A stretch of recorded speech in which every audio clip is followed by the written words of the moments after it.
Hello and welcome everybody to Flicker Effect. I'm David Lott. Joining me as always is Bobby Jackson. How's it going, Bobby? It's going great. How are you doing? I'm pretty good. Also here, Yasha Wilson. What's up, Yasha? Hey, everybody. Happy to be here. And also here, Michelle Hillard.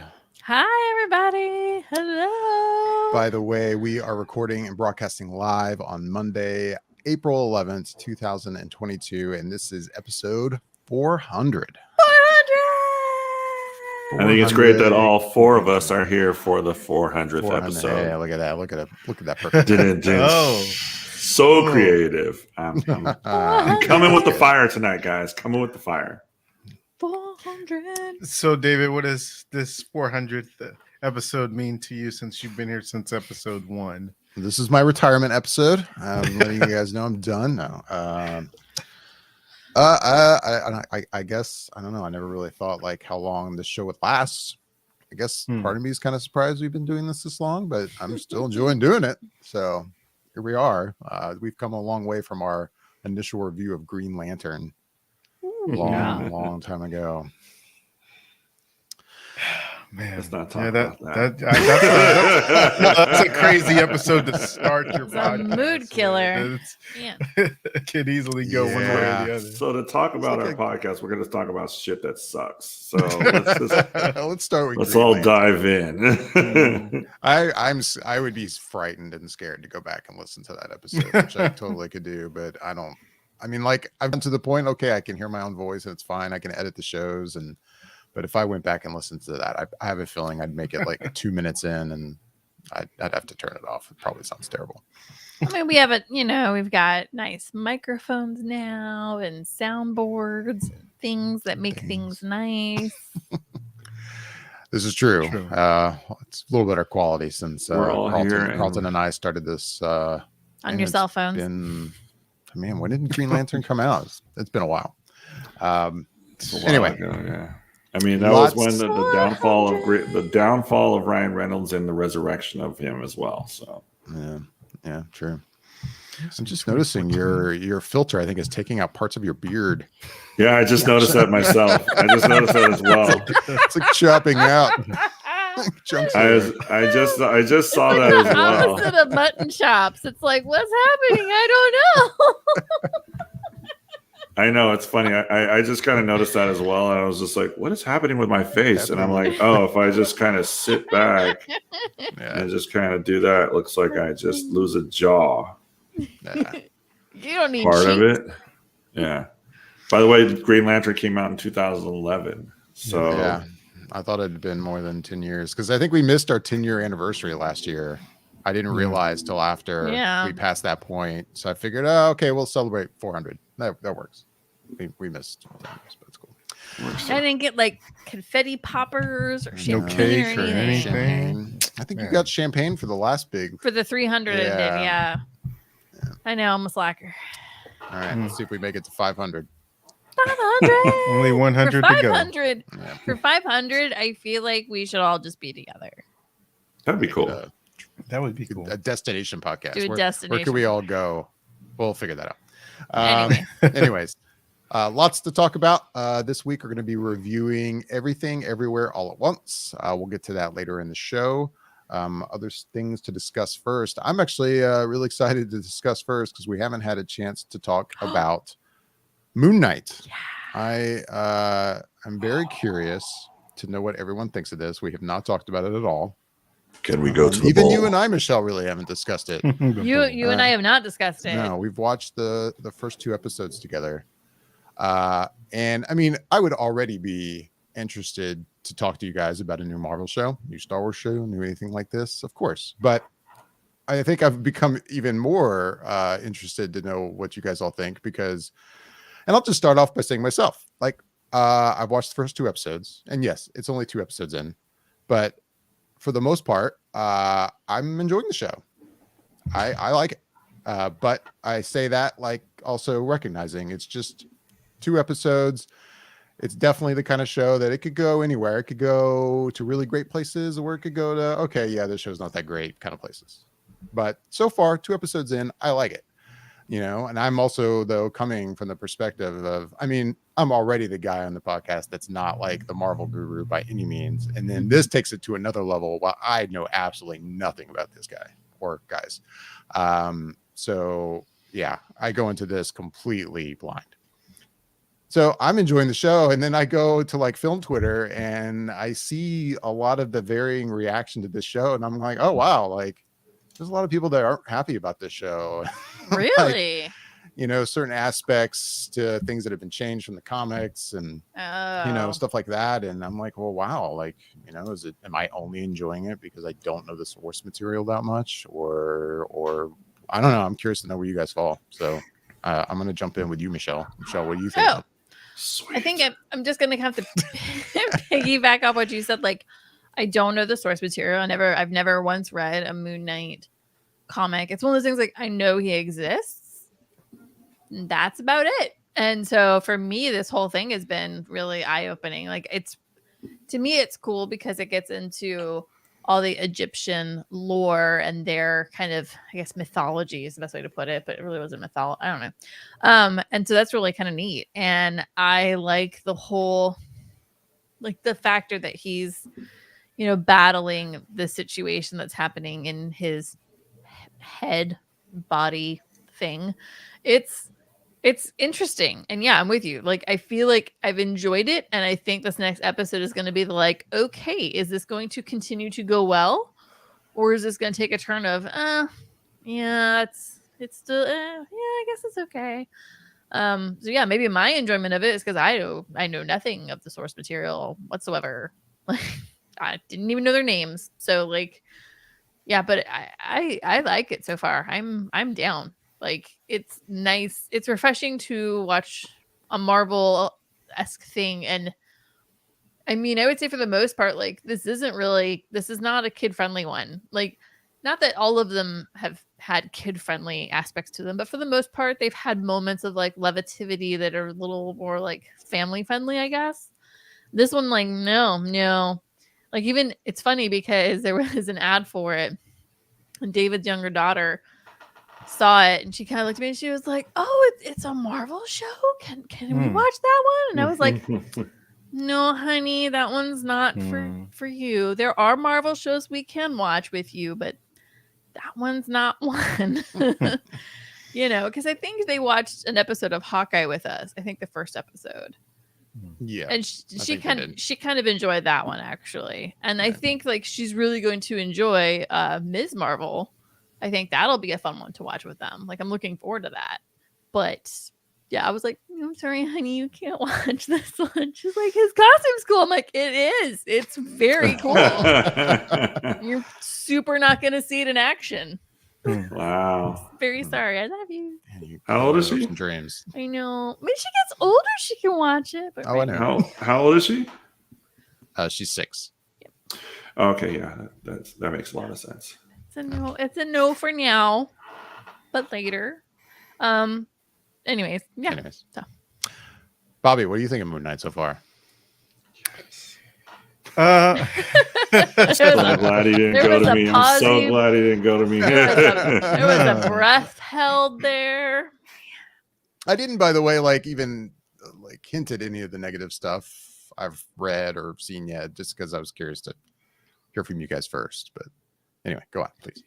So I'm kind of two minds of this subject, and no pun intended there, but there's like a part of me that, since I did read the comics, has an understanding of the character, but the character, like a lot of different ones, well, I think this character more so than many others in the Marvel universe has gone through different iterations in what the character has been. That's almost wholesale changed the character from how he was.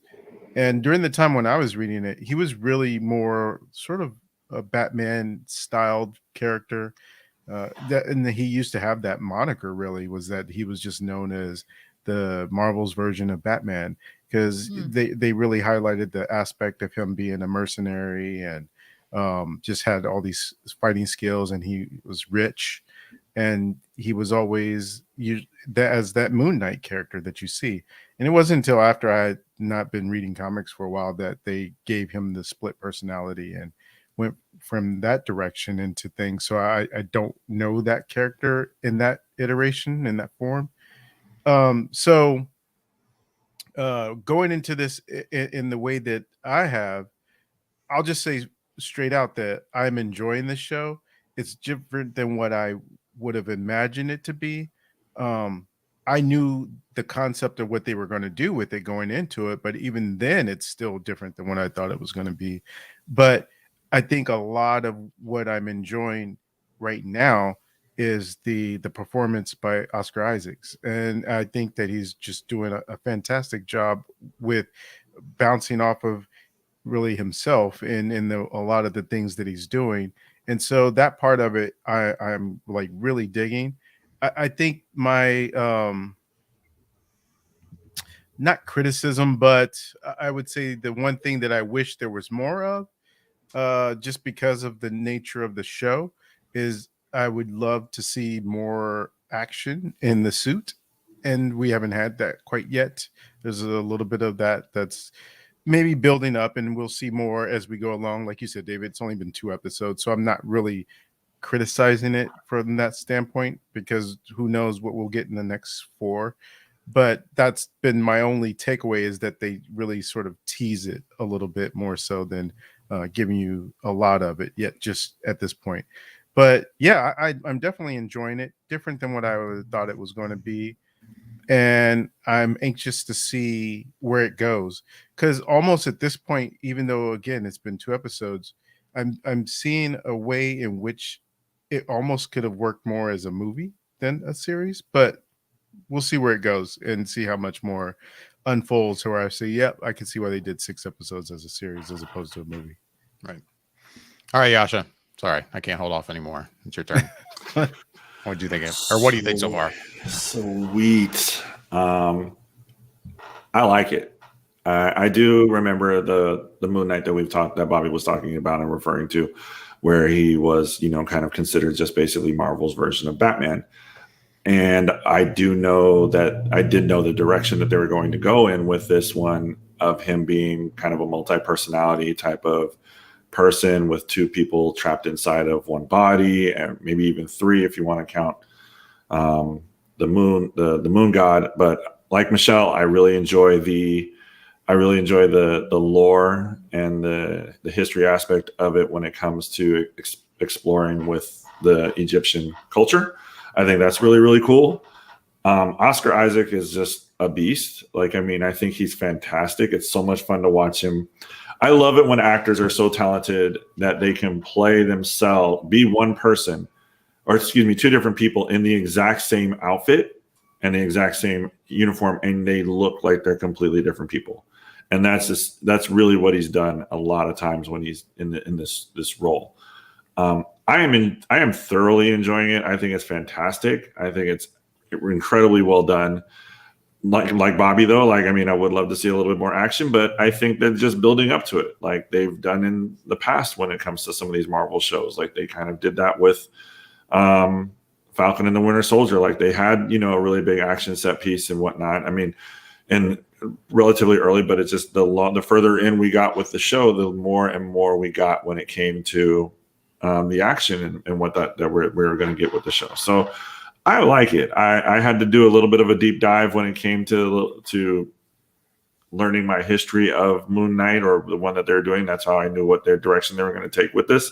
And it's just a quick search. You can find a 10-minute video and watch it on YouTube, and they go into an explanation of who he is and what the kind of role that they're going to do. And I thoroughly enjoy the direction that they're going in. I really can't wait to see how far they're going to take it, what they're going to do, what they introduce more and more. And hopefully that we have this character kind of parlay into the MCU universe, because I'm really enjoying it.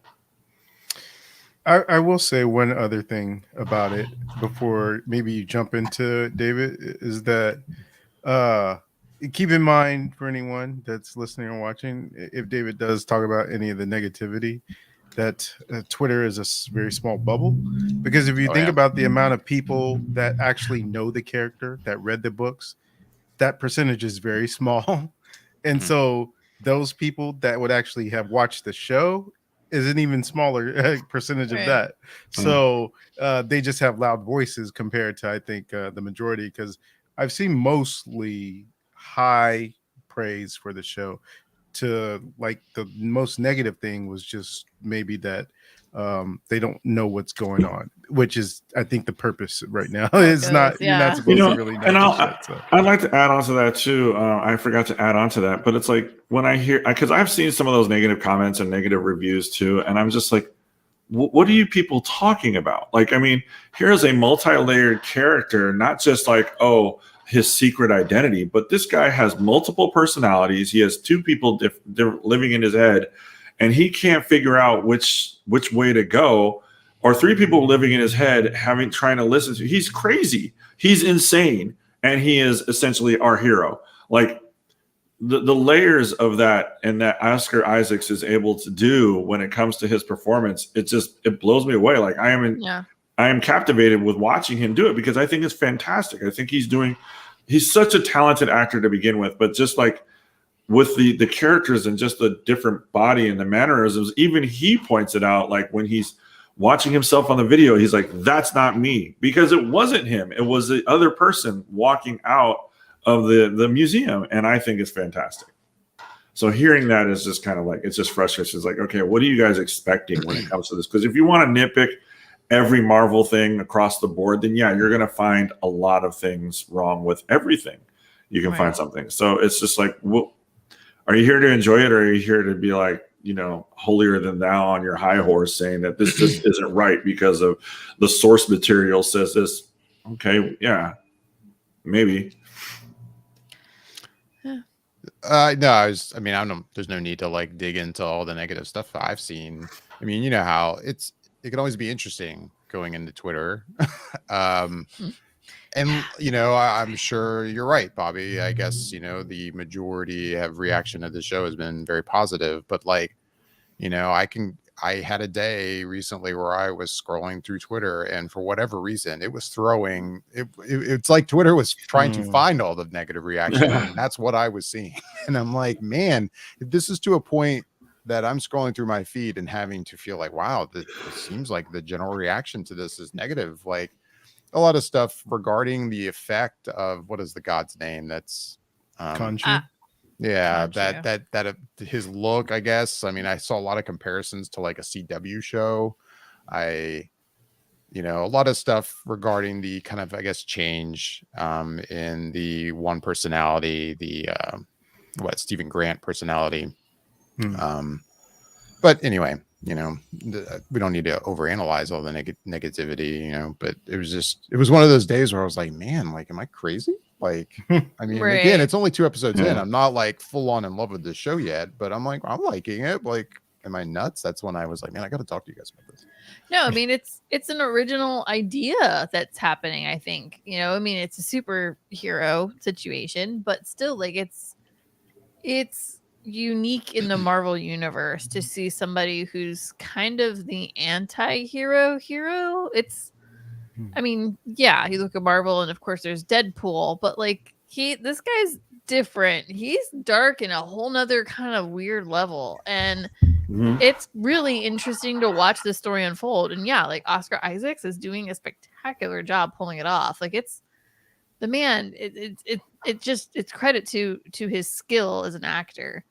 And I have to say, like Ethan Hawke, even like there's a level of like calm zen creepiness about him that really kind of, you go, you're very chill, but it's creeping me out, dude. Like, I don't know what Kool-Aid you be drinking, but I'm okay. Thank you. No, thank you. Yeah, and like I've explained. Oh, I'm sorry. Go ahead. I didn't mean to interrupt. No. I was just saying, like, I'm enjoying it, and I'm sorry that some of the people on the internet are not. Yeah, and I explained to like a couple of my friends that didn't know about him, and like I was just like, dude, you have to watch some of the videos that are released on him. But one of the craziest things and the coolest things I think is that the history of why he wears white. or the story behind it. And he wears white because he wants his enemies to see him coming. Like, that's a next level kind of like, holy shit. Like, I mean, when I heard that, I was like, wait, what? And like, I had to rewind it a little bit. It's like, that's why he wears the white, and not just because of the color of the moon or whatever, but he wants his enemies to know who's coming after him. After that, vengeance is coming, and you're going to see him from down the hall. Yeah, and that's, to me, I thought that was an incredibly cool part of the story that I wasn't familiar with when I started doing a deeper dive. I guess before we move on, Carlton Card asked us, are any of us watching Halo? I know we talked about it a little bit, I think, in the last episode. I know, Bobby, you talked about it a little bit. Have you been watching more, Bobby? Yeah. I talked about my familiarity with the Halo series. I played the first 2 games all the way through, and I think I started the third one, never really finished it. But I've been with the Halo series since the beginning, so I have at least a base understanding of who Master Chief is and that existing lore around Halo. And you can obviously see that the show is a different thing. It just is maybe more or less inspired by the video game series. But so I don't, again, there's another subset of fans that are not happy with this series because it deviates from the video games and doesn't do this, that, and the other. And I'm taking it as its own thing. And so far, I've just been enjoying what they've been presenting. I mean, I might have some minor nitpicks here and there, but overall, I find myself looking forward to it every week to see where they're going with things. And this third episode, I think it was last week, was one really that kind of explores an idea of different ways in which the story can go with different characters, because you find yourself getting more into the characters as these episodes go on and seeing what their stories are going to be, how they're going to handle certain situations. And I don't know, I think the special effects look really good. I think that the story has me captivated, and I would say the only thing I'm looking forward to seeing more of is sort of like what I said with Moon Knight, is some more action. We got a good chunk of it in the first episode, so I'm wanting to see some more of that sometime soon, since I think it's 9 episodes or something around there. So, and the thing that I do like the most, well, not the most, but one of the things I like a lot about the show is that it's a full hour long. It's not like some days it's 30 minutes and other days it's 40 minutes. No, it's an hour. It's an hour. So, yeah, you go ahead and get that hour in and you're good. So I'm really enjoying the show. So I'm curious if Carlton is liking it too, if he asked about it. But Right. I definitely like it. Gasha, have you watched it all? No, but I've had several people tell me that I need to start watching it, and I just can't bring myself to start a whole nother streaming service. It's just not going to happen. It's just not.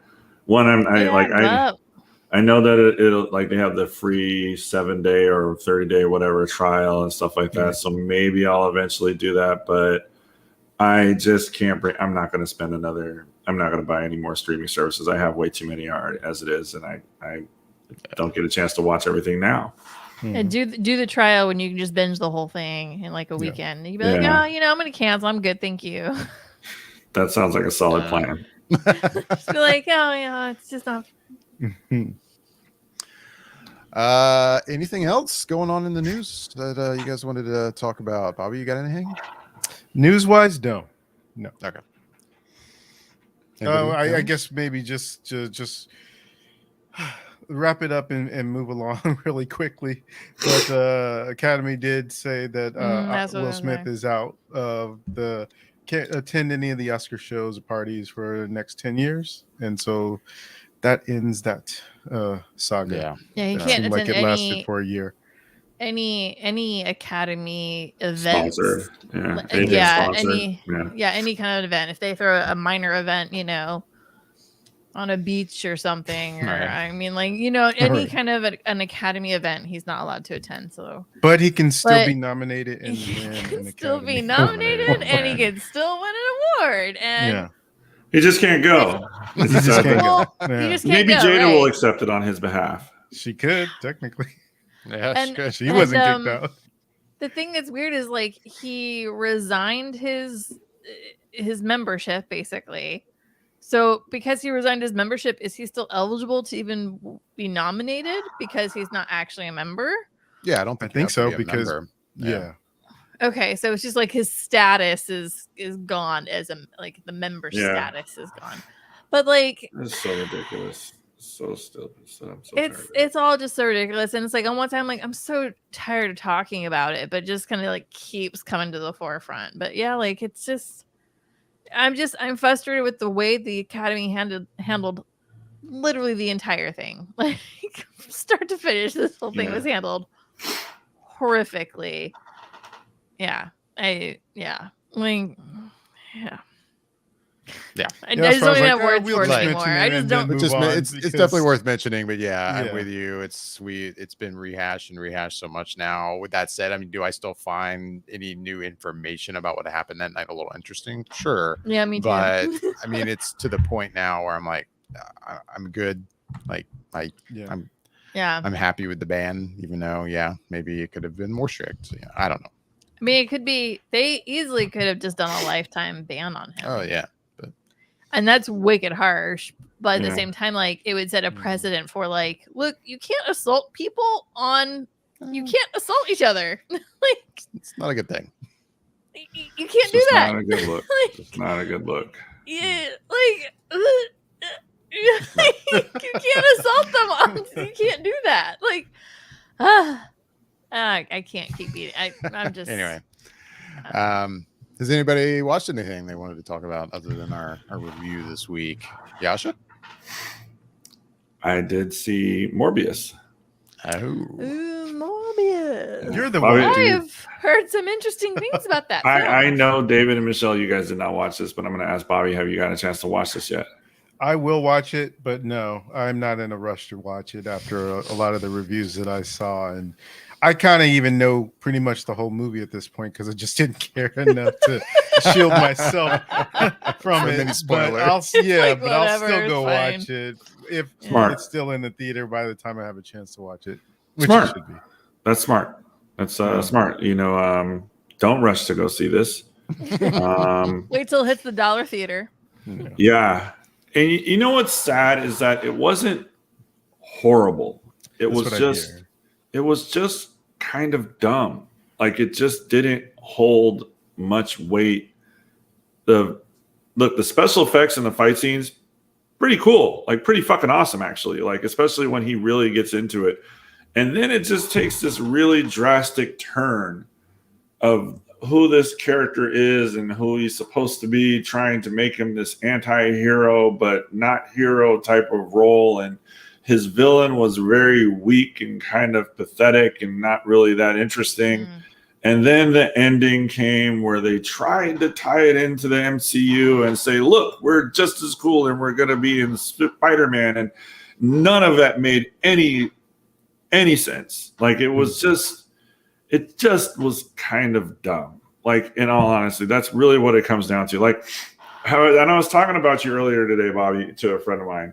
And because yes, you. And I was telling him, I was like, look, my friend Bobby sometimes is the most optimistic person that I know when it comes to going to see movies. And I remember your sentence, and I don't know why, like there's certain things that just stick out in my mind. And this is one of them. When you talked about the Fantastic Four with Miles Teller and Michael B. Jordan and whatnot, you were talking about it and you started and you were like, I went in as open-minded as I possibly could after hearing nothing but negativity. And I really, really wanted to like this movie. And I really, really tried to be open-minded. And it's really, really bad. Just really bad. Like none of it makes sense. It's all convoluted. It's all over the place. And it's just like, and I think you even threw your hands up and just like, I couldn't believe how bad this was. This movie is not that. I will say that. It's like on a scale of 1 to 10, I look at that Fantastic Four as probably a 1 or a 2. Like it just does not make sense. And it was so far from the source material and the origin. And it just was so off the cuff, horrible. And this movie was just like, Yeah, I mean, this would be kind of cool to have on in the background, maybe at a Halloween party, type of thing. It's like a 5-ish type of movie, 4 or 5. You can kind of have it on in the background, kind of pay attention to it. Be like, oh, look, that's kind of cool. And then go back to what you're doing and come back and be like, oh, yeah, that's still kind of cool. And like, you really didn't miss a beat when it comes to the show. Like, it just did, but it's like, it was dumb. It was just, for lack of a better way of saying it, it was dumb. Do I think it needs to be torn to shreds like a lot of these people are doing on the net? No, I don't think it needs to be that. But I do think it was kind of dumb. And it disappointed me because I was looking forward to it. Do you think overall, like, it's a character in the MCU, in the Marvel verse, in Marvel comics? Like, is it a character that, like, it really just didn't even need to have a movie, and that would have been fine? Yeah, I don't think he needed to have a movie. Like, I mean, he was a villain for Spider-Man. He was one of his villains, and like maybe a pretty big one for a while. But there are so many other cooler, bigger villains. Like when it comes to Spider-Man, that they could have really tried to introduce. And not everybody needs to be this anti-hero type of role that they're trying to do. Like, to my knowledge, and correct me if I'm wrong, Bobby, and you might do so. To my knowledge, Morbius has never really been that anti-hero character where he's like, I'm a bad guy, or I started as a bad guy, but I really want to do good for the world. And that's never really been his role. Like, Venom has actually had that transition. Like, he's kind of gone from being a good guy to a bad guy to a good guy to a bad guy again, and just like this malleable character of just like not just doing right, but doing extremely right. Like, if he takes the idea of like, look, if you steal something, you deserve to lose a hand, like that type of thing. Like, that's how big Venom is. But Venom is also like one of the most popular villains to go up against Spider-Man. Everybody likes villain. I mean, more people than not. Everybody knows who he is too. Same thing with like Carnage. Same thing with the Vulture. Some of these, these can be some bigger characters and, have been, very prominent. But it's like Kraven the Hunter is like a massively cool character, and it could be an awesomely done character. But if they're going to try and make this free standalone film and make him out to be like this kind of hero, anti-hero type of role, I may not even go watch it because that's not the character that I know when it comes to Kraven the Hunter. And it just kind of bums me out because it's Sony. It's really Sony desperately hanging on to the rights of the characters. And they don't have the creative forces behind to really come up with anything that'll do it. They're grasping at straws to try and make that money grab and make sure that they can, like, look, if we don't do this, then the rights revert back to Marvel, and they don't want to lose that funds. And the problem is that they just don't know how to incorporate all of those. I think they were kind of on the right track with Andrew Garfield's Spider-Man.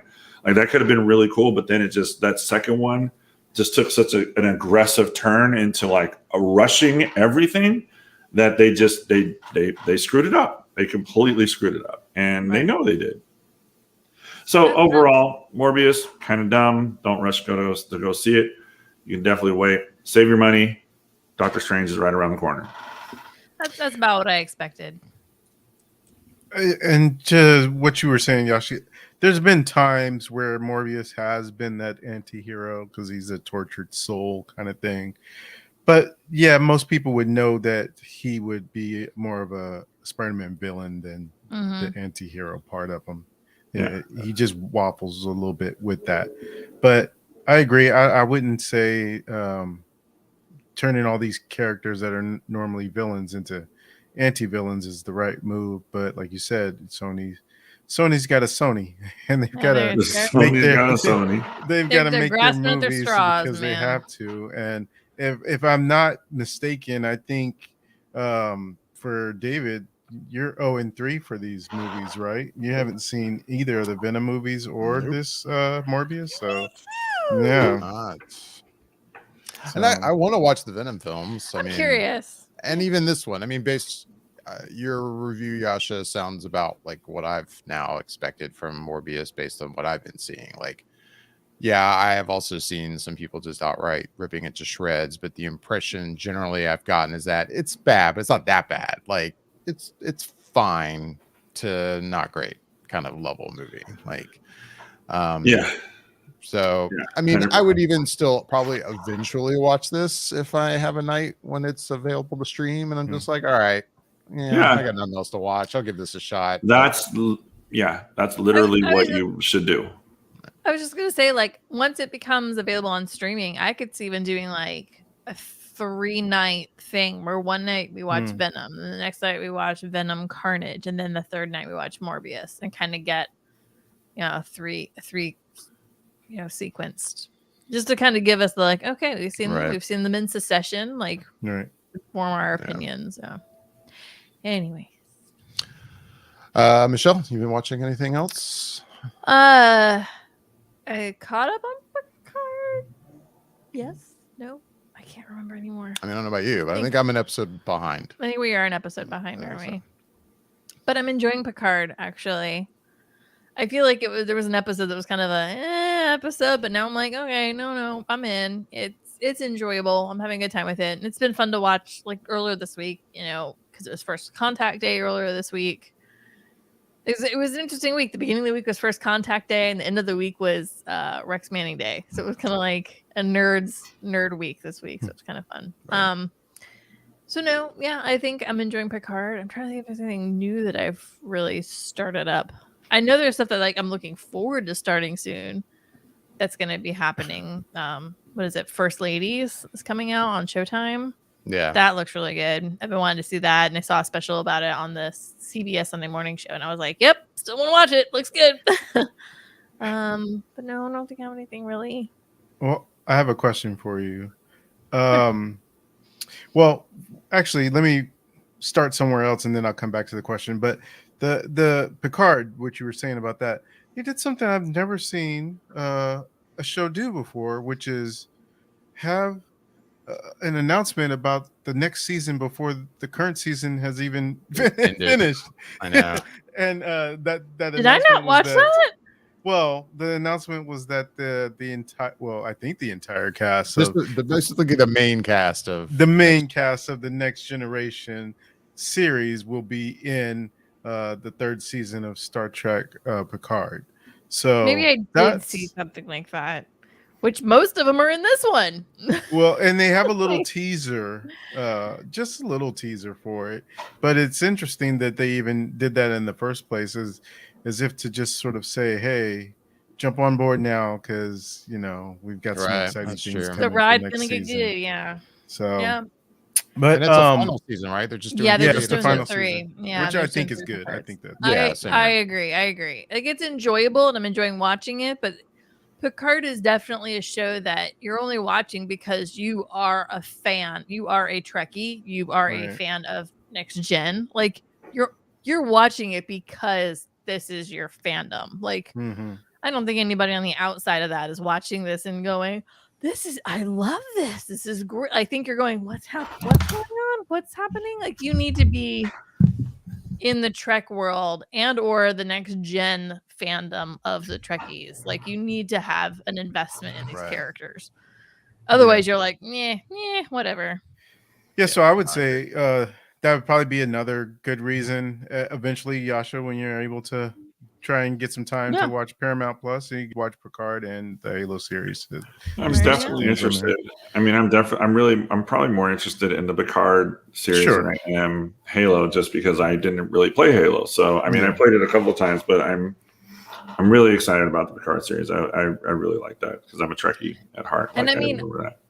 I'm a super bad Trekkie because, like, I watched the first season of Discovery, highly fucking enjoyed it, pardon my language, and started the second season of it, and then for whatever reason just dropped off and never kind of picked it back up. And now I'm like, I feel so behind on Discovery.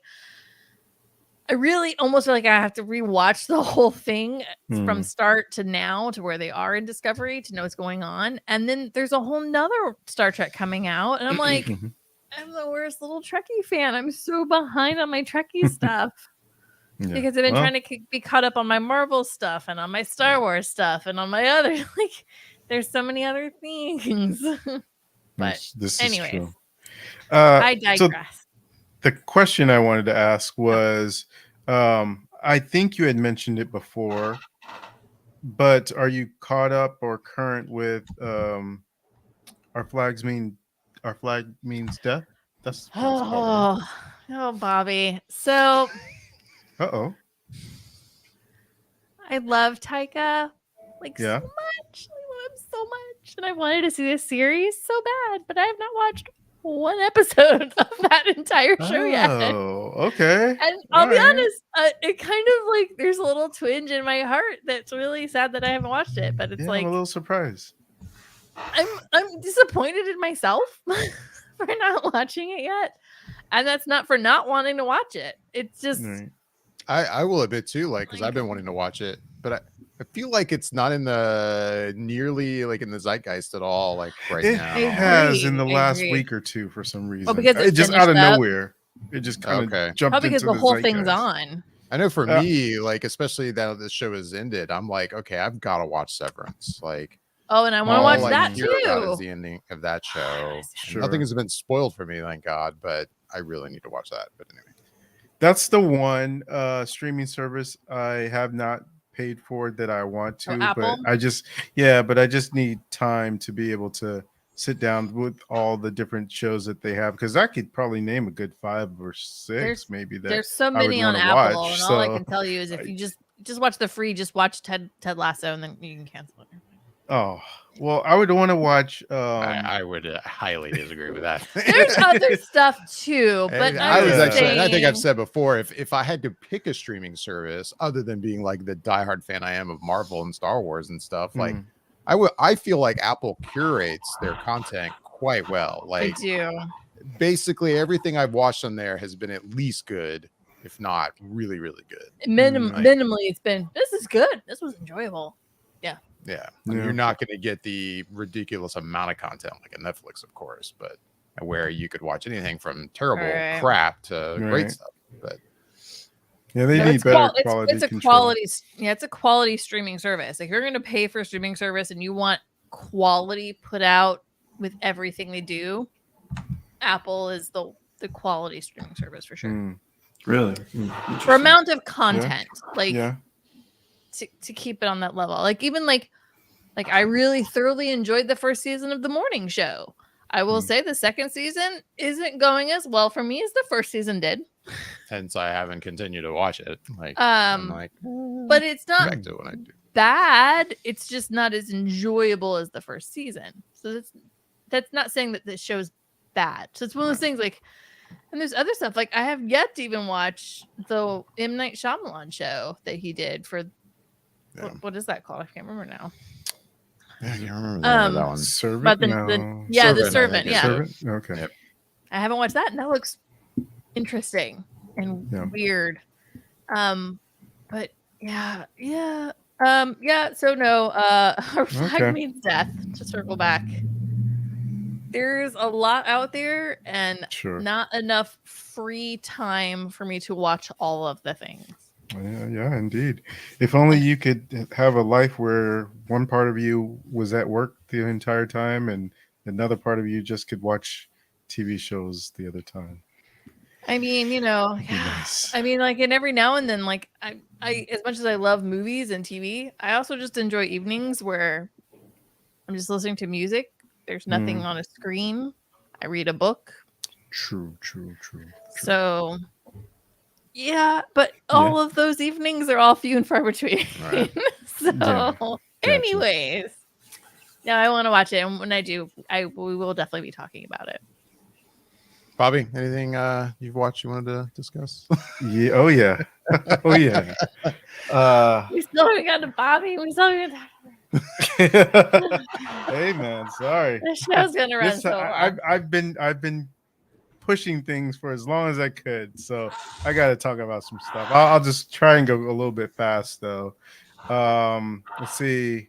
As far as the movie goes, one of the movies I saw a couple weeks ago was The Lost City with Channing Tatum, Sandra Bullock, Oh. and Daniel Radcliffe.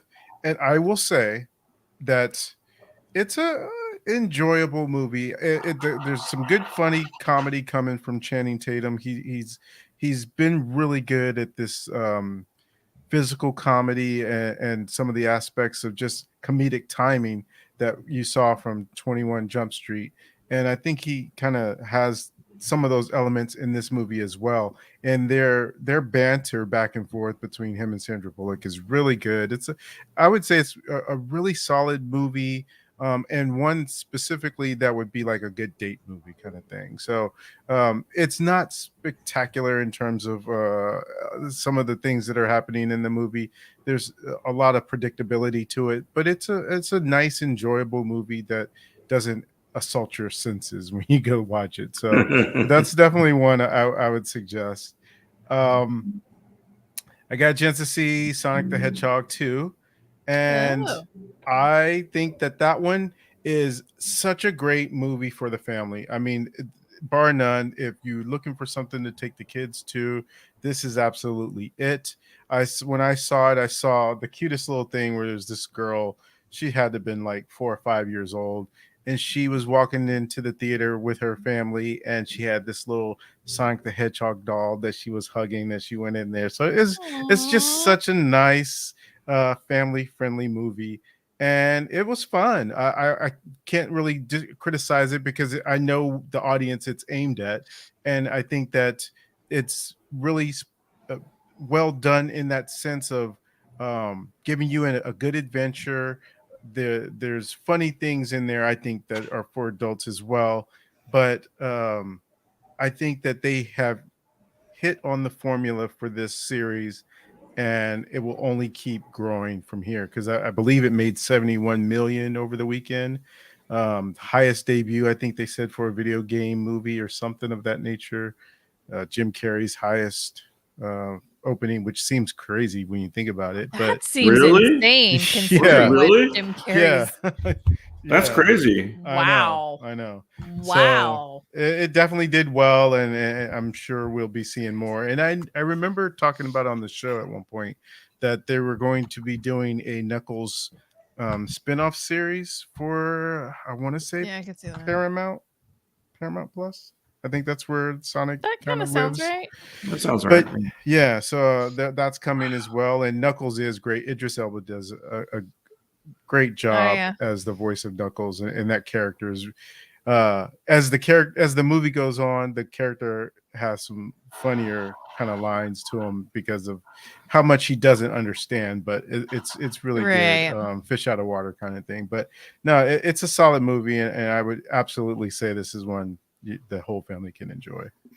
I really enjoyed the first one, so I'm kind of excited to see the second. I thought the first one was surprisingly funny and very sweet, and like you said, just something that you can really get the whole family behind and enjoy. So I'm actually really looking forward to kind of checking this one out. I think the big key was that they reworked their visual animation of Sonic, and I think had they not done that, this series would have just not. But it's cool because, and that's cool. That's a big point. Like I brought that up with a couple of people too, and I think it's cool because they actually listened to the fan response. Like they released the image, they had the trailer. I mean, I played the video game when I was a kid, and I looked at it, I was like, what the hell is that? Like, that's creepy looking. Why are they going to have that?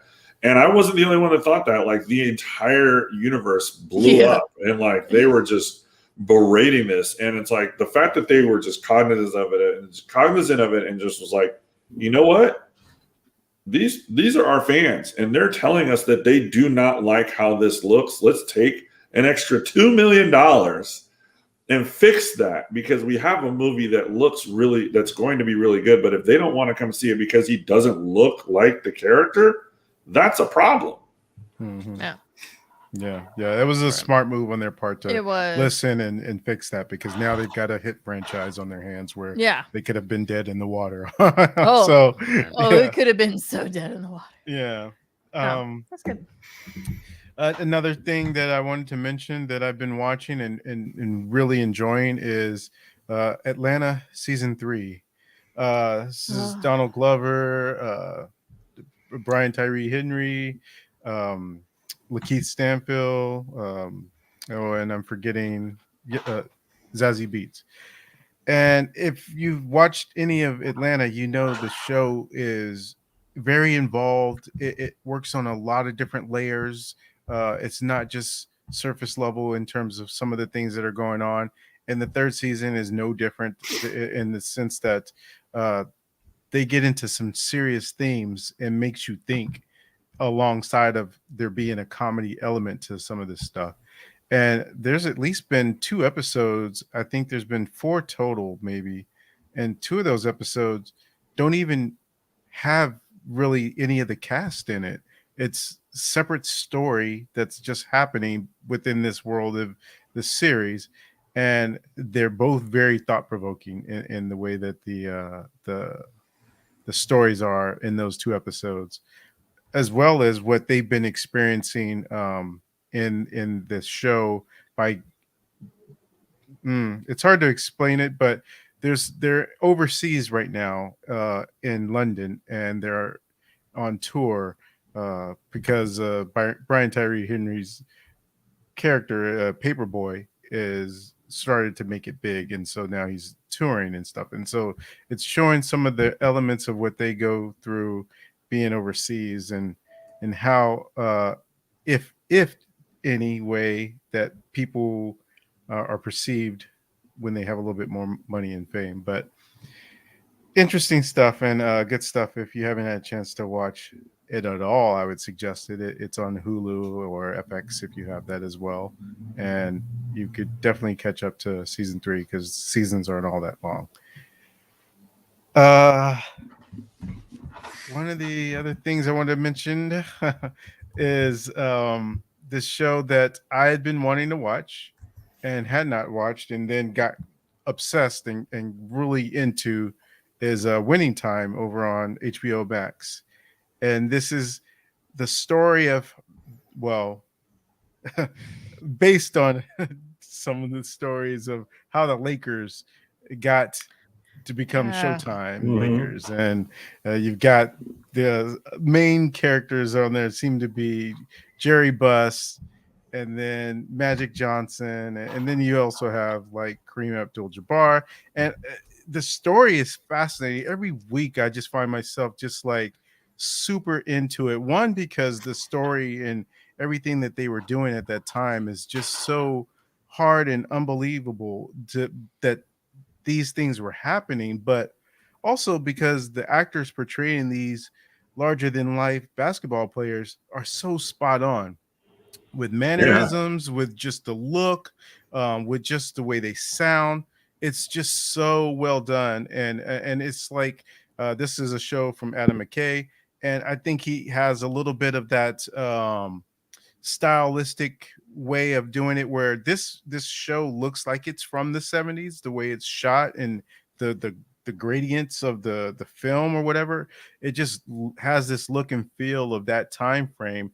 And it also has that stylistic way that he did the one with Steve Carell about the housing industry, the subprime loans and stuff.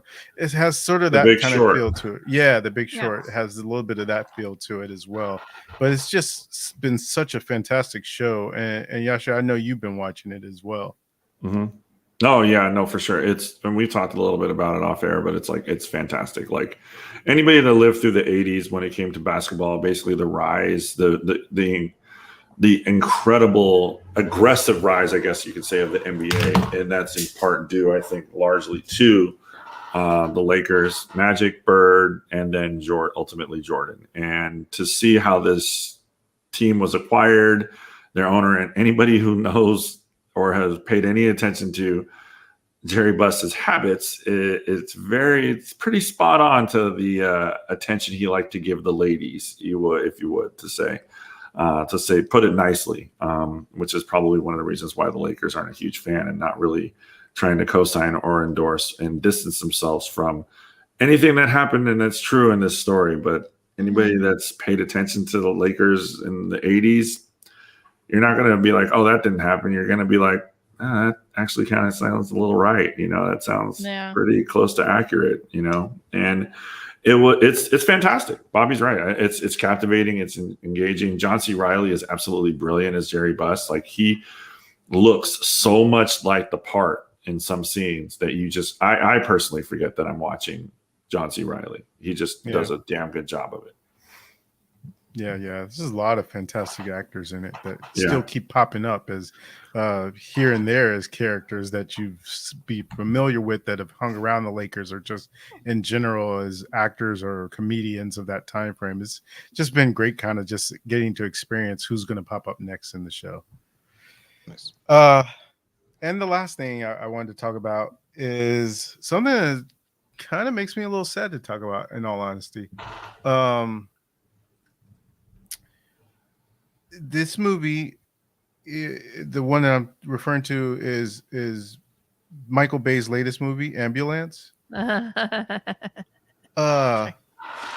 It's interesting because it was the one movie that I saw this weekend that I was not really all entirely hyped up to go see. Just I don't even think I remember seeing the trailer. I seen like parts of the trailer, but not the full trailer. But so I was just kind of like, oh, it's Michael Bay. I don't know. I'm just so We're all a little burnt out on Michael Bay. That's the perfect way to say it, is that I've been so burnt out on Michael Bay that I just didn't really feel like watching it, in a sense. And so why it makes me sad is that I watched it and I was like, I love this movie. I was so surprised. Okay, so the basic premise is that Jake Gyllenhaal and Yahya Abdul-Mateen are brothers, and they end up involved in a bank heist. And as a getaway vehicle, they end up being in this ambulance, and then it's sort of a car chase for the rest of the entire of the movie. When I say this movie is intense, it's intense. Like, I just remember feeling so tightened up as I'm watching the movie because of how high octane the action is and the adrenaline. And it felt good in a lot of ways that, one, this movie even exists because they don't make a lot of movies like this anymore. I mean, and that's part of why I was sad, is that these types of movies are not seen in theaters much these days. They're like on Netflix, and for like not as well done. Michael Bay knows his lane, and this to me felt like a movie more in line with early Michael Bay as opposed to later Michael Bay. This one felt like it could fit around the time frame of The Rock or something like that. And what I liked about this movie is that it combined that old school Michael Bay sensibility of action and characters that you get into, so the story has a heart to it, so you find yourself feeling for these characters. Meanwhile, all this crazy stuff is going on around them, and the practicality of it all is something that you feel the weight of when you're watching it, because not a lot of movies have that anymore. It's a lot of green screen, and sometimes it works. Sometimes I don't pay attention to the fact that it's artificial, but when you watch it's a movie like this, that you can just tell these are real cars, these are real shots. It feels different when you're watching it, and it feels like a throwback to something that we're losing and don't have much of anymore.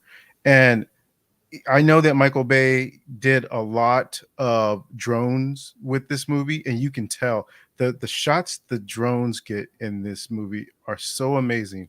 I was like, I want to watch it again just to see some of these shots, because it's so sick the way that these drones are weaving in and out of traffic and getting different angles and up high and then zooming low. It's done so well, and I was just why I was like sad, because this movie only made like 8 million at the theater. And if there was ever a time when someone would have told me a Michael Bay movie would make less than $10 million opening, right. I would not have believed it, because Right. that's just not been his thing ever. And so that's why I was sad, because I enjoyed it and I was like, oh man, I really wish more people would see this movie now, because it's worth seeing. And I thought it was really well done. I mean, it's still a Michael Bay movie in that it's not Shakespeare or anything, but it's Right. a well done action movie that I think is worth seeing in the theater. It's for the sound, for the visuals, and everything. So hopefully, maybe one or two people who are watching this will say, "Okay, I'll go give it a shot and check it out," because I think it really is worth seeing, and you'll have a good time watching it. Yeah, I hope that it has legs too, Bobby. Just because I've actually heard that from a friend of mine. He was talking to me about the movie, and he said that he was like, it was absolutely fantastic. He loved it, loved the movie, and he's kind of like us when we talk about Marvel and stuff like that. And he's a bit of a movie snob too sometimes when it comes to like, when you want to enjoy something, and he has really good insight when it comes to certain things. But he pretty much said the same thing that you said. Is just like, man, I was surprised as to how much I really did enjoy this film. So hopefully that reputation will kind of like carry, and they'll put a little bit more backing into the advertisement and the marketing and get it out there. Like, hey, people check this movie out. It's getting really good buzz. So, yeah. I mean, the downside is it's got a few strikes against it. I think it's got still a little bit of the COVID thing going against it, and people not really knowing it's really that movie even exists. I think the other thing is, like you were saying, Bobby, like movies like this don't really come out to theaters anymore. They're kind of, straight to Netflix or some other platform.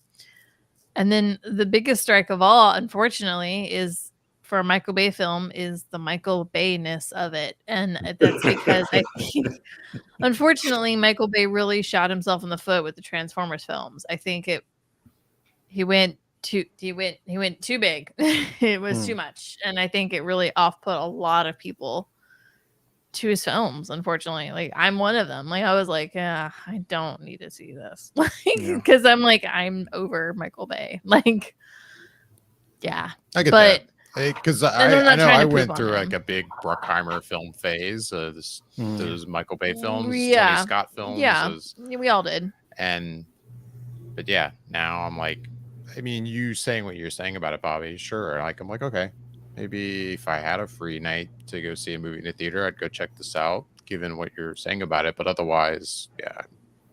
I see the trailer and I just kind of laugh and go, oh, Yeah. God, another one. I mean, it's a phase that I went through, in my teen years, early 20s, and you watch The Rock, and you watch, Fast and Furious, and you watch just, there's those kind of films, Gone in 90 Seconds, like in 60 seconds, and you watch these films and they're fun. They're definitely fun, but after a while, you kind of burn out on that kind of level.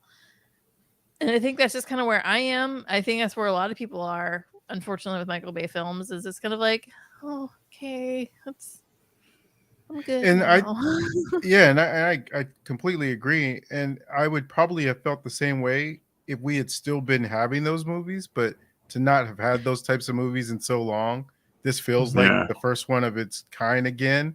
I agree. It's been a break.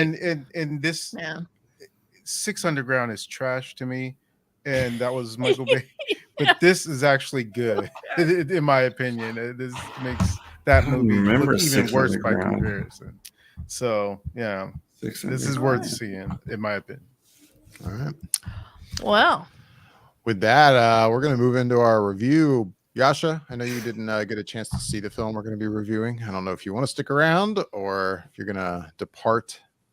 I think I will depart because I do want to see it. And so we don't want to spoil it for you. Cool. Now we can talk spoilers. Yeah, I'm actually probably going to see it next weekend. So I think we're going to be having a little bit of a long weekend for the Easter holiday. So I might be able to sneak in to go see it on Friday. So that will definitely open up my weekend a little bit. So yeah. And don't forget to watch Dumbledore. I'm sure we'll be doing that. Oh, is that this weekend too? Yeah, we'll be reviewing that. See, I'm so into May with the with Doctor Strange that I have completely forgot about some of these others that I want to see. But no, I'll see that. Those 3 movies now. Yes, treat yourself. Treat yourself because honestly, seeing everywhere all I can't even say the title. Everything everywhere all at once. It is a theater experience. Like see it in the theater. Please see it in the theater. It is something to behold. Okay. I will. That's all I can say. All right, kiddies. All right. Well, thanks for Thanks for joining us, Yasha, for 400. We'll see you next Bye, week. Yasha. Happy 400. Woo! Ciao for now. Happy 400, guys. All right. Talk to you Happy soon. 400. Later. Bye. Bye. Yeah, with that, we are going to move in to our review of Everything, Everywhere, All at Once. I love this poster, by the way. It is a pretty sweet poster. This is an epic movie poster that we're looking at. If you're watching YouTube, you can see the poster. I'm sorry if you're listening. Stream. It's awesome.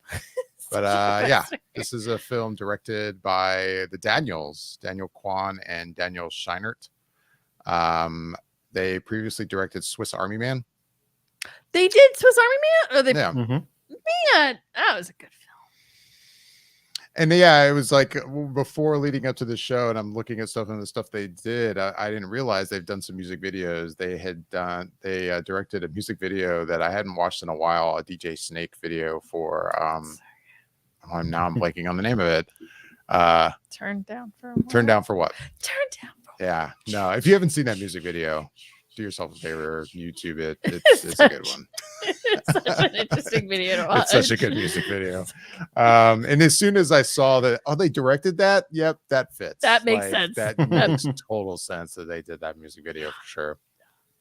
This movie stars Michelle Yeoh, and I'm going to paraphrase from IMDb right now, as an aging Chinese immigrant who's swept up in an insane adventure where she alone can save the world by exploring other universes, connecting with the lives she could have led. This has been in theaters for about 3 weeks, but this weekend was its first wide release, but I think it was in like 1,200 theaters or 1,200 screens or something like that. So it's not like it's getting Sonic Hedgehog 2 or ambulance numbers, but no. I think it did okay at the box office. What was it at? It was just above ambulance, I think, right? No, just number 2 6. below it. Number 6. Looks like it pulled about 6 million in this weekend. That's a shame. Yeah. No, again, not a huge release. Ambulance was in well more than double the amount of screens than this was. So, well, when you look at the screen numbers, like it all makes sense then for sure.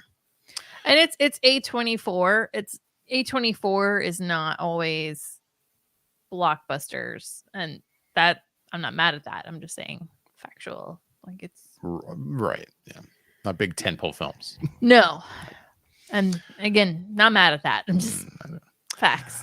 But yeah, we're gonna jump right into it. Michelle, you've basically already kind of shared your thoughts on this one, so I'm gonna go to you. What did you think of Everything Everywhere All at Once? Well, I did catch a quick just before you switched the screens. I realized what was in the corners of the poster, and I was like, "This movie has so many layers." Oh, the award. Yeah, that's good. It's so good. And much like that poster, this film has a lot going on. This movie deals with the idea of the multiverse. And seen a few movies like that. It's kind of a thing. It's a little bit of a thing. I don't know if you've noticed, you know. But what I think is really cool about this is that it just takes out the whole like superhero aspect of a multiverse. Like there's not this huge catastrophic like world momentous event and then you make a decision and there's multiverses and Doctor Strange has to pull it all together. There's a multiverse and you're not essentially the main universe in this multiverse. You're kind of off on your own. And it turns out that you just might be the key to fixing all of them. And that I think is kind of cool. And then there's just so many other layers to it. But the biggest one is basically that the issue that is causing problems all over the multiverse, it stems directly to your life. And you're going about it just thinking you're a regular old person and like nothing that you're doing or any version of you in any level the multiverse is doing is incorrect. It's just there's ripple effects and repercussions to decisions that you make or don't make. And I don't know. There's just a lot going on in this. But I mean, obviously, like I'm smiling. I really enjoyed this movie a lot. It's a really good story, and I think it's one of those that you easily could be watching it and halfway this movie go, I don't know if I want to figure out where the hell this is going. But I promise if you get to the end of it, you'll understand and you'll probably have a greater appreciation for the story and what the characters go through to get to the end. But yeah, like it's serious topics done with some interesting humor. Some of it's a little tongue in cheek. Some of it's just very obviously kind of weird. And that's okay. It's saying the universe can laugh at itself and the multi-universe can laugh at itself and see a bigger picture of it, And I mean, I can't. There's so much I'm trying to figure out. But Michelle Yeoh is spectacular in this movie. Like you cannot not fall in love with her as this character, as an actress. Like she's just mesmerizing, and she really anchors the entire film. And if you ever second guessed her abilities, this would totally solidify that she is a spectacular actress, and she definitely deserves to be on A-list in Hollywood for sure. I don't know. There's a lot to unravel. The special effects, the ability to tell so much in the story all at the same time and everything that's happening, the levels of depths of emotions that you wind up feeling for every character and every little itty bitty multiverse storyline that happens. And some of them are silly and some of them are serious and some of them are scary and some of them are really out there and get very, I guess the best way to really describe it is kind of Stanley Kubrick-esque in a way. And it was really good. It was a really good movie. It was a really good story. I think you just have to hang in there for it, and it pays off in spades at the end. All right, Bobby, what did you think of Everything Everywhere All at Once? Well, so for me, it was interesting. I had a chance to watch it when it first came out, but I had to drive to Burbank, which is a little over an hour away, to go see it. And it was a really cool experience seeing it at Burbank because, first of all, I think it had a really great audience because it was in the IMAX theater, and so it was nice theater to see it in. The crowd seemed to be really into the movie as well. And what was just from the first part of I went to go see it at AMC. And for anyone who's going to see a movie at AMC, you should all be very familiar by now that if you've been to the movies within the last year, that we have a Nicole Kidman thing that she does at the beginning of every movie as it's about to start, when she's saying heartbreak feels great in a place like this and all that stuff about returning back to the movie theaters. As soon as the movie is about to start and that commercial comes on, the crowd was like, whoa, and they were clapping because we all know, we all know. And so it was like funny that everyone's all clapping and whatever. And so, the movie starts and you get the A24 title card and you see all the different ways they do the title card. And I've said it before and I'll say it again that A24 is probably my favorite studio putting out movies today because they always make something interesting, regardless of how well you may or may not like what they have put out. They're not playing it safe by any means. They're definitely taking chances on the stuff that they do. And more often than not, they end up being really interesting, good stories to me. And this is no different. I thoroughly enjoyed this movie quite a bit, so much so that I did something I definitely don't typically do. Did you? And I really don't do. David is gonna. No. Hey, you didn't do that. Okay.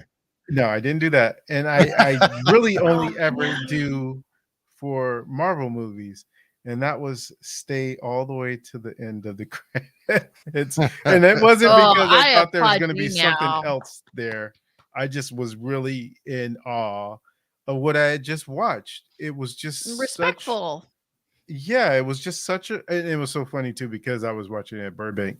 There were people who were in the audience and they were like clapping at certain names because it's Hollywood. Yeah. So of course there's probably people there who knew someone that worked on it, or they themselves may have worked on the film. Yeah, some way. But it was such an enjoyable experience because, as you mentioned, David, the multiverse is a thing right now. Or maybe Michelle, you said it, but it is a thing today in that we have multiple stories about multiverse aspects. And so it's one of those things where when there's all these different zombie movies coming out, how do you differentiate yourself from all the zombie movies coming out? How do you make that special, even though it's a tried and true kind of concept? Same with Dracula or whatever the case may be.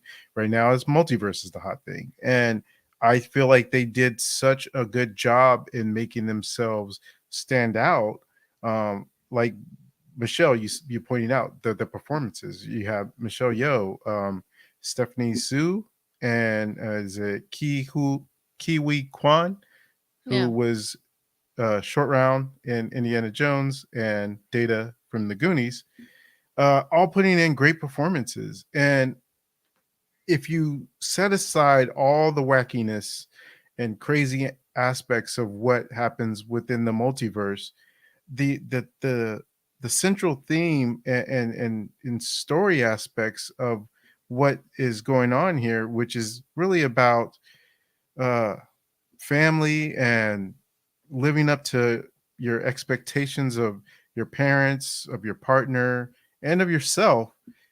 Those themes play throughout the movie beautifully, and I just think that they explore it in such a very well told way, with all the other ways that they use everything else within the story to anchor that central theme.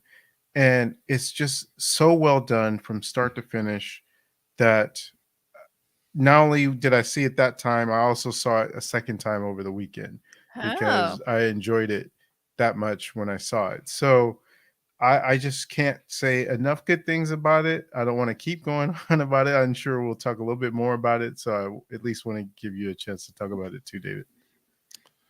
I guess I'll talk about it. David's turn. My turn. I'm not looking forward to talking about it because I don't know what to say. It kind of has that. I mean, sometimes you know, and I think many people would claim that it's so much easier to review a movie that's got problems or that's just really bad than reviewing a movie that's just really great. Because like this movie's really great, and it's like, I don't know, I could just sit here and go, man, this actress is great in it, and this actor is great in it, and these directors did such a great job with this, and just the look of it's great, and the storytelling is great. And I mean, I guess I can just do that because that's all true. Like, part of me was getting a little worried because I'd been now reading so much praise since it's been in certain theaters for a couple weeks leading up to this, and I hate getting my expectations too high because I truly believe anything can be ruined with expectations that are too high. And I was really worried that I was going to get into a mindset where I was going into this going, man, this is going to be like a masterpiece. But it kind of is. I mean, right now I sit here and I go, man, I mean, if this isn't my number one film of the year, like, what am I going to see this year? Right. that's gonna knock this out of that place. Like, and I also think that's it's a good point that we're at, like, that we're getting a movie like this. And I mean, we haven't seen The Northman yet. Northman comes out in a couple weeks, but from everything I've been seeing, like, it sounds like The Northman is at least pretty solid. Like, and it's only April. Like, Is it just the fact that maybe because of the pandemic and the way it shook things up and things getting pushed back and around that we're looking at a year this year where it's like, man, we're just gonna have like a top 20 show, like it's just gonna be just ridiculous. Yeah. Because no, Yeah. the movie's fantastic. Michelle Yeoh, everybody in it is great. It's so good. I mean, I remember as soon as I saw this trailer when it drops for May 24, and I watched it, I was like, oh my God, this looks fantastic. Like, but could this be a situation where it's like, man, this is a really cool trailer, which by the way, this is a trailer I had now seen a million times. Like I felt like every movie I was movie for this like trailer 3 played months. in front of it. Oh my God. So that also worried me. I'm Yes. like, all right, I'm seeing this trailer too much. I've Yes. got to stop showing up to the movie theater so early. But no, it didn't matter. Like it was still all the expectations didn't matter. The movie was still great. Even if I saw it and I mean the theater was fine, but not the best theater experience in the world. We can get into that. But that, I mean, that mainly goes into like not having the opportunity like you did, Bobby, to see it in a huge IMAX screen. Like that would that'd be been mind blowing. amazing. And I don't even have that choice. Like that's not an option. Not in Orlando. It Not was in not Orlando. an option. Because if it was, oh yeah, if it was, we'd have made that absolutely happen. happen. But that's just not No. happening. But no, again, I mean, I could go on and on and on, but the movie is quite good. I mean, and I mean, we can talk about spoilers if you guys want to. I don't really have a need to because the movie's just great, and I don't know if I have much else to add. Go see it. Like yeah, go see it. Go see it in the theater. yeah, go see this movie, and I mean, maybe give Ambulance a chance too. It sounds like that's pretty good. But go see this. Like, I mean, like, it was just enjoyable to see everyone. Michelle Yeoh, Jamie Lee Curtis was such a interesting character for her to take on, and that's what I love about Jamie Lee Curtis. She shies away from absolutely nothing, and she dove totally into this, and it was awesome to watch. And then there's the newcomer, Stephanie Sue. I think it's Sue. I think the H is silent. I don't know. I'm not really that great. But she's I've only ever seen her in the most recent season. I mean, technically she was in a little bit of the last season of Marvelous Miss Maisel. And so it's been interesting to see her play a character that is in the show. She plays a character that knows who she is. She's very firm in her belief system, in the personality she has, in her family, and she is very strong woman. And then to see her play a character as the daughter Joy, that is, she's trying to find herself, and she's trying to show that she knows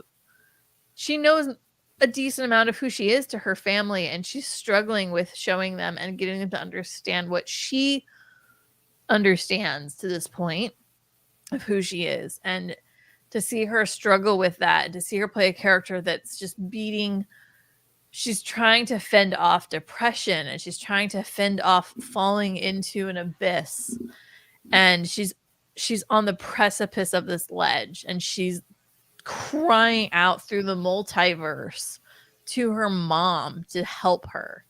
Like it's interesting to see an actress really pull that. oh, Bobby, go ahead. I was curious. I know that you mentioned this before with one other movie. I can't remember the movie off the top of my head, but I was wondering if it bothered you that the screen format would change in the movie at times. Did you even notice? I noticed. No, it Yeah. didn't bother me in this case. Because to me, in this case, it was used more stylistically Yeah. Right.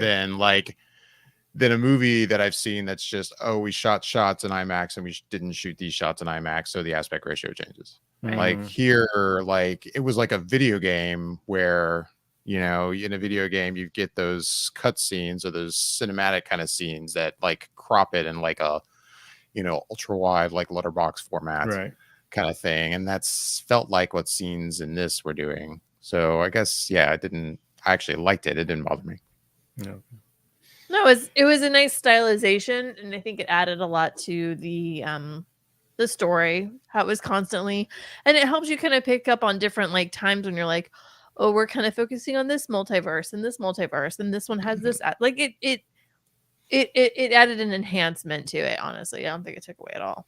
It was also, I think, well done and fun how the movie, they approach the multiverse like you might expect, like where, oh, you have all these universes where these crazy things could exist, and they don't just show you kind of normal worlds that are just different. Like they show you crazy kind of different aspects of the multiverse, and it could risk just being like, okay, now this is just silly and stupid, but it totally works. Like you see, it's not a spoiler to say, like you see in the trailer, the shots of them were these long fingered hands, the hot dog fingers, right? Right.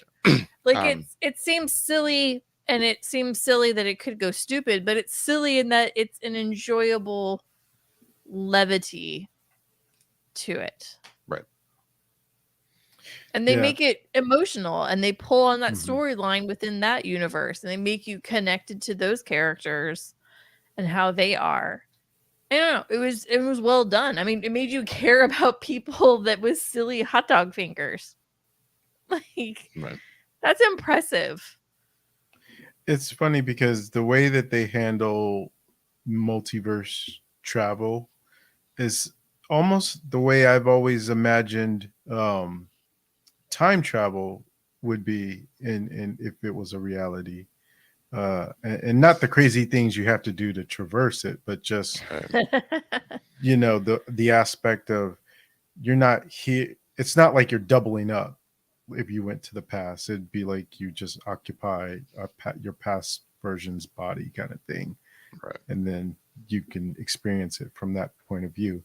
But I really like the way that they did handle the aspect of the multiverse, and just how creative a lot of the aspects of the world building and the over the topness of some things that was going on, and in the humor. And it just reminds me of sometimes when you watch something, you recognize in that time that you're watching it the specialness of it. And I could totally feel that when I was watching the movie, and it was like, oh, this reminds me of like when I first watched The Matrix, or just something on a level that sort of just kind of transcends things in a way that will be a marking goalpost in movie history kind of thing, and that it'll be a reference point for somebody at some point, and they'll say, oh, I went to film school because I watched The Matrix, or I went to film school because I watched Everything Everywhere All at Once. And it feels like that kind of specialness of a movie that will shape things for future generations in other movies as well. So I really agree with that sentiment that if it's playing near you, you should go check it out for sure. Yeah. Hands down. And I know, at least for me, like it's definitely a sign of a good movie that, and I see great movies like The Batman that I loved. Yeah. But when it's over, I'm like, if anything, I'm glad I took time to digest it and think about it and wait to see it for like 2 or 3 weeks or whatever it was. And in this case, I mean, I walked out of this movie and I was like, I could walk right back into the theater and watch it again right now and totally enjoy it again. No hesitation. There's really very few movies that I would be willing or wanting to do that with, where I would just immediately watch it a second time. Yeah. But I totally could have done that with this for sure. No, I'm looking forward to re-seeing this film. I'm looking forward to my next watch of this movie. I just don't think I'm quite gonna bore of it for quite some time. There's so many layers to it that I think you're just always gonna uncover a little something each time, and different aspects and times of your life. Different things will talk to you than other things, and which also I think makes it really unique. No, like it's impressive that a film like this can take something as ridiculous as your pinky finger being the strongest thing you could use in your body and make it kung fu and make it realistic in a way. Like that's impressive.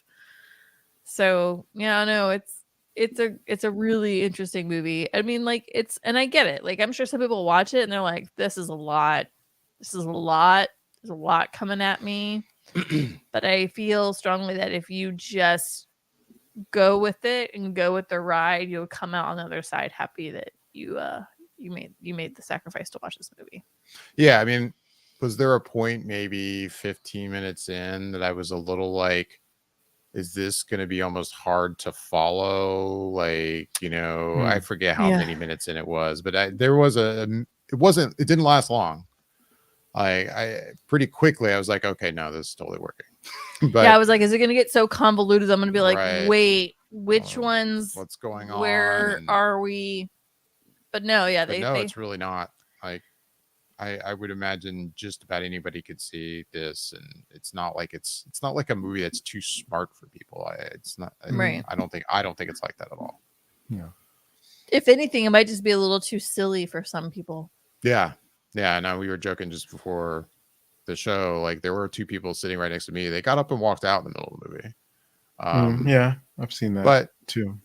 And it was probably one of the more sillier points of the movie. Could have been coincidence when they left, but when they left, I was like, yeah, I could see that might have taken them. Maybe they're an older crowd that's like, this is just too stupid, and I don't know. But this one aspect a little too much for them. Maybe. Who knows? I didn't talk to him. Right. I know. But again, I say, like, even if you kind of go, what's the point of this part? Or if you're going, this isn't quite my style of comedy. Just hold on, because there'll be something else down the road that you go, this moment I like, and it'll connect you. You'll find it. Right. You guys have anything else you want to talk about with it? Did you want to talk about any spoilers or? I kind of feel like you do in that we could talk spoilers, but I don't. Oh, okay. Feel like we have to talk spoilers. I just really want people to go out and see it and experience it and really be able to be a part of it, because I feel like it's a special movie and it needs more recognition. And like you said, we're in April and I can already count a few movies that I feel like could make my top 10, and April's not even over yet. So I can only imagine what we'll get in the Oscar race season towards October and November and all that stuff. So it's pretty incredible so far for this year. Yeah. So. I feel like I already have 3 films already locked inside the top 10, and it's April. And I'm like, and I know how much I know how much is coming, and then there's still movies that I still don't even know are on the horizon for the end of the year. Right. And I'm like, oh my God, this is going to be a hard year for our top 10. Like it's going to be hard. And again, like I said, I already have 3 that I could lock in right now. Be like, yep, they're somewhere in there. Where? I don't know, but they're in there. And it's going to be an interesting year in film. And like David said, like, is it because of the pandemic and everything's kind of crunched in? I don't know, but I'm also not mad at it. It's nice to have a year that could be filled with really great film, because I feel like there's been a couple of years that's not always the situation. I mean, there are good films every year, but you kind of have to really seek them out. And I feel like this year you don't have to seek them out. I think they're just coming at you. Yeah. I guess the only thing I fear is that sometimes we get that curse, although I will say maybe within the last couple of years it might have been broken a little bit, but a lot of times the movies that come out earlier in the year are forgotten towards the end of the year because of all the stuff that comes out then. So and I've already thought about this too. Yeah. Like, I really hope, I mean, hey, if it would be great if we get so many great movies at the end of the year that this isn't even worthy of my top 10. I can't imagine that, but if that happens, then I can't wait to see those are the 10 films. But at the same time, I'm with you. Like, I could see that because this came out so early, there'll be a bunch of us kind of screaming on Twitter like, oh my god, please don't forget this film. Mhm. But Yeah. it could totally get forgotten, and I hope that's not the case. Yeah. I hope it doesn't get forgotten as well. Yeah, well, I think with that, that's gonna wrap it up. Yeah. You already you mentioned it, Bobby. Next week, I believe we're going to be reviewing, I mean, if I get the whole title right, The Fantastic Beasts, The Secrets of Dumbledore. That's our plan. I know we're seeing it Thursday night.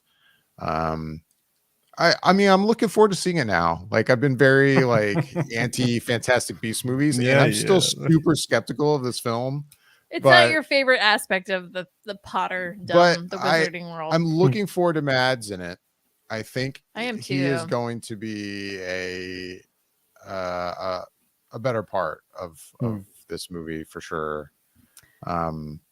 So I don't know. I think it's gonna be great. No, but I hope I walk out of it going, all right, this is in a better direction. You know. Yeah. I get that. I'm looking forward to seeing Mads in it. And I'm hoping that I don't go, man, it's a shame they didn't just cast him as it in the beginning. Oh, I take that. I have a feeling that's totally gonna happen. I think I'm gonna watch it going, man, if only they had If cast they'd only this guy cast from him the in the beginning. And then I'm gonna be like, please, somebody on the internet, make a deep cut with Mads in the second one. Just cut him in cut to the him end in. of the first one, That'd be and then great. it's the second film. Yeah. That would be great. It's honestly Yeah. kind of crazy that this movie has two problematic actors, And- that one was removed and one is still there. Unfortunately, true. but Yeah. I didn't even think about that. to Well, be it's like, honest. well, the trailer came on the other day and it clicked halfway through the trailer. I was like, oh yeah. He's in this. yeah. I'm like, Oh, boy. wow. But even then, like the one actress, even she gets cut out on this trailer, and I'm going, oh yeah, like because she's raised a hullabaloo, and now they're pissed at her, and Hmm. I don't I don't know. even know what you're talking about then. I It's the hadn't one heard you that. like. Okay. Oh, okay. Well, I'll talk about that. Yeah, we'll talk about that. I'm not sure. what you're More talking things about. to discuss. Yeah, but we'll be reviewing that next week. With that, we're going to wrap things up and get out of here. As always, we'd love to hear back from everyone listening and watching. You can email us at feedback@flickereffect.com. You can also reach out to us on Instagram and Twitter at @flicker_effect. We are, of course, streaming this live on YouTube, Twitch, Facebook, and Twitter. You can leave questions and comments and all of those different places over on YouTube. Make sure to like and subscribe. Hit that bell icon to be notified whenever we post any videos or go live in the future. With that, I'm David Lott. Bobby Jackson. Now, Michelle Hillard. Happy 400th again. Happy Yeah, 400. happy 400th. See you guys next week for 401. Bye, everybody. 400.